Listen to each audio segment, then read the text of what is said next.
2024 వచ్చే వరకంటే 21 లక్ష తగ్గింది. ఇది తప్పు కాదా? ఒకటే నిమిషం ఐఎమ్ సారీ మిమ్మల్ని ఇంటర్వ్యూ చేస్తున్నా. 2014 ఏ సంఖ్య అంటుండే నేను? 2014లో జాతీయ స్థాయిలో సెన్సస్ జరిగిందా? 2014లో ఏ ఫిగర్స్ కోట్ చేస్తుందో చెప్పాలి.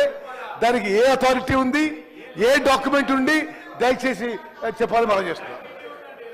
అది కూడా చెప్తా అధ్యక్ష, అది కూడా చెప్తా మీకు. అధ్యక్ష, తెలంగాణ రాష్ట్రం వచ్చిన తర్వాత ప్రభుత్వం ఏ పార్టీది ఉన్నదనేది పక్కకు వెళదాం. ఆ రోజు ప్రభుత్వం చేసినటువంటి డాక్యుమెంట్ వెబ్సైట్లో ఉన్నది. ఇది నాకు వ్యక్తిగతంగా ఇవ్వలే, వెబ్సైట్లో ఉన్నది, ప్రభుత్వ అధికారిక వెబ్సైట్లో ఉన్నది. నేనేమంటున్నానంటే ఇది ప్రభుత్వ అధికారిక వెబ్సైట్లో ఉంది. ఆ రోజు ప్రభుత్వం ఏది ఉన్నా అనేది కాదు, ప్రభుత్వమే కదా, ఆ రోజు ఉన్నటువంటి ప్రభుత్వమే కదా చెప్పింది. ఈ రోజు ప్రభుత్వమే, ఆ రోజు ప్రభుత్వమే.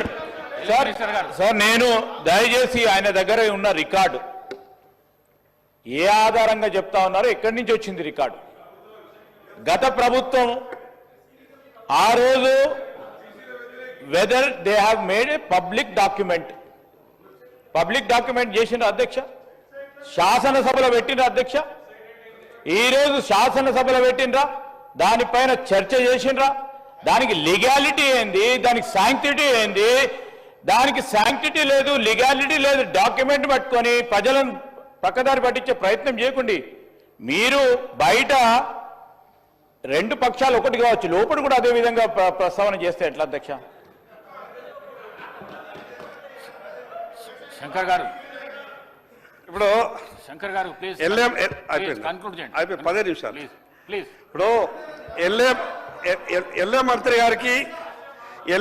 గారికి నేను చెప్పేంత గొప్పవాడిని కాను, కానీ వెబ్సైట్ ఇది గవర్నమెంట్ వెబ్సైట్, ఇది నాది కాదు, గవర్నమెంట్ వెబ్సైట్. గవర్నమెంట్ ఇచ్చినటువంటి ఆ వెబ్సైట్లో నుంచి తీసుకున్నటువంటి లెక్కనే.